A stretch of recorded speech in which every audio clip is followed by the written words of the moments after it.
to throw them away, and we have lots of old hardware, and we have old 3D old plotter, which is not working. And the thing is, some of those things work, some could be repaired, some could be used in projects, some of them will be used in projects. So you neither can throw them away without... But most of them not. But most of them not. So the difficult thing is, one solution to the problem of trash is to just take the stuff out from the darkest corners and put it in the middle of the room. You're not doing anything bad yet, but you're at least starting the discussion, the dialogue, without using words. It's just standing in the middle of the room and people see it's there. And if you see this again and again over months, you know it's not going to be used. We're just learning this. And certainly we have thrown away things which we shouldn't have, but we have lots of... So that's some of the difficult things. And another story I've heard from Seabase, which I found really interesting, is how do you put up lockers for people to store their personal belongings? Because you will have a limited supply of those.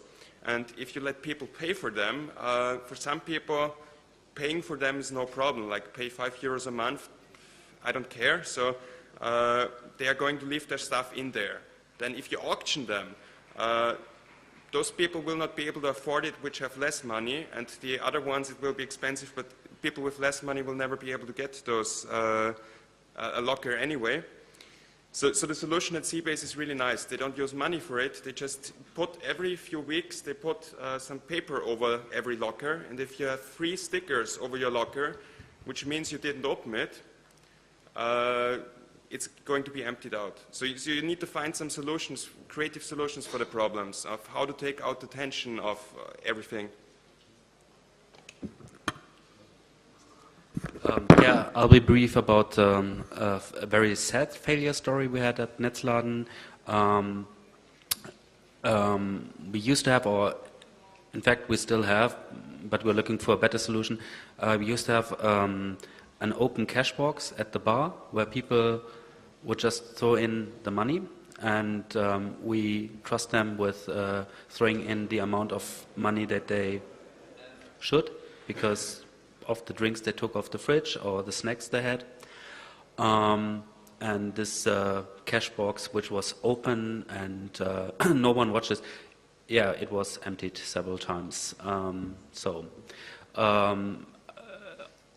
Yeah, this is one sad failure story where we thought that maybe the world was more ideal, but we had to learn it was otherwise. So now we have to think about a solution for that and maybe get a bit more corporate or something. Okay, I would like to say that for my understanding, the regular reason for failure is a lack of responsibility in the first place and a lack of discipline.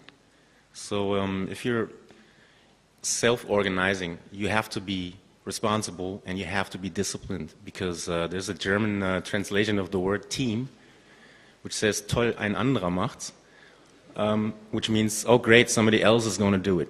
And that's not the way it works. So if you're not going to get involved and take responsibility for the things that are being developed in the network, the shit ain't going to work. So you just have to be there, work hard. It sounds like what my father told me, but it's true. It's true.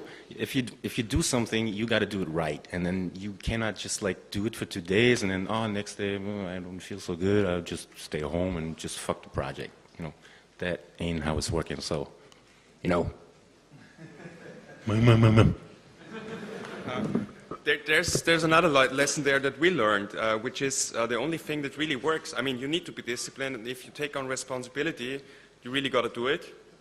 Counter lesson is you don't allow someone to take responsibility if they are not going to do it and just say it. I mean, but what we noticed is that positive motivation is really the only thing that works through a sustainable period of time. So people really need to get feedback, which makes many things more difficult, because you cannot just work in, you cannot take on big projects if there are not some immediate returns, or at least the outlook on immediate returns. This is the reason why when we were starting, we needed to create lots of materials, flyers, online infrastructure, because you really need to keep up this positive feedback loop, because people are doing this in their free time.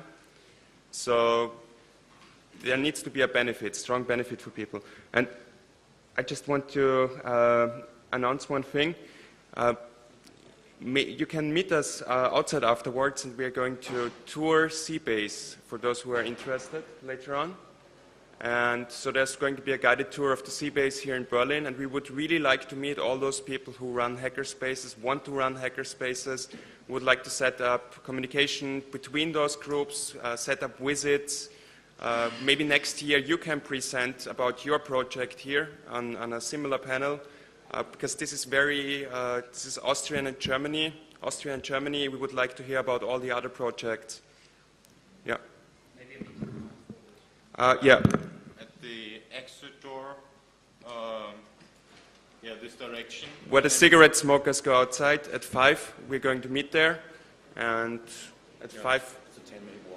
It's a 10-minute walk to Seabase, and we're going to take a guided tour and maybe then sit around there and get to know each other. I've got a rather small question. Berlin, Vienna, and even Bonn are somehow large and medium cities. How do you think is it possible to create such a hackerspace in a small village with about 500 inhabitants and some even smaller villages around? Do you think you get enough people, you get enough momentum to create it in such an area? I think you need enough people, and you need to be able to afford your place. Everything else, if you have a nice place and you are able to make it look not like a flat or an office space, and you do things there, and people from around come, or you reach schools or young people who visit there, and they just find it cool, and they know it's okay to just do things there, to create things, to change things. They are not told they need to go through a bureaucracy. It will grow. And you need to calculate from just experience, 1/3 of the people who are actually join such a club actually show up every month. I would say just try it with enough enthusiasm. Probably you will be successful, and if not, you will have some interesting failure stories to share next year. But with enthusiasm, I think you can achieve a lot, and probably you will succeed.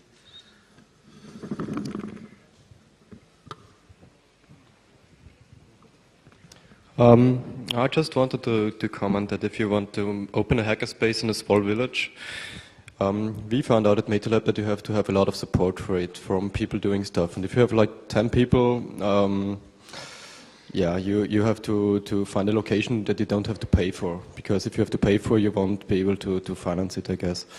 But the second thing is that there are a lot of people going to this body modification workshop after this one, and so I wanted to know if it's possible to go to the Seabase like at 6 o'clock maybe, because it's like two-thirds of the MetaLab are going to this body modification workshop. So yeah, okay, that's it.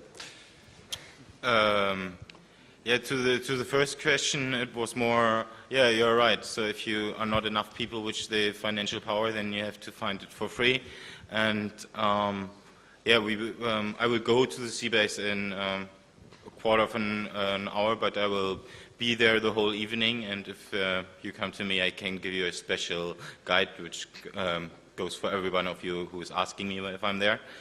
To your question of is it useful or is it possible to do it in a small village? Of course, you have to do it in a way, like, I mean, the Seabase now is run 24 hours a day. There's always someone, sometimes just gambling or sometimes doing whatever.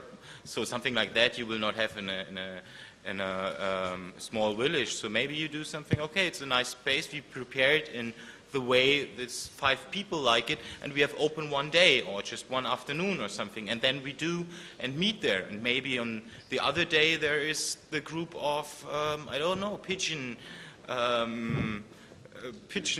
züchter. They want to use that place. Maybe there's a video conferencing possibility. I don't know. So dealing with such concepts, and you have seen here both of them trying to provide space for their local community, which is influenced by regional information coaches, so people which know about information in technically, but also bring information into other communities.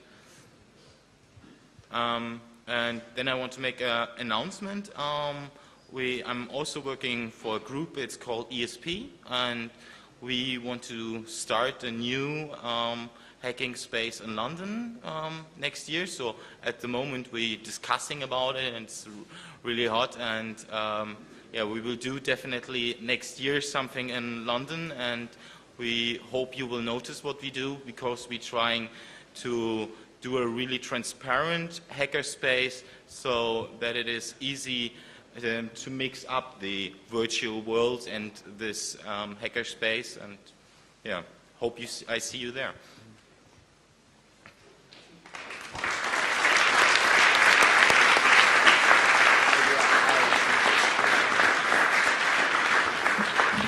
Thank you.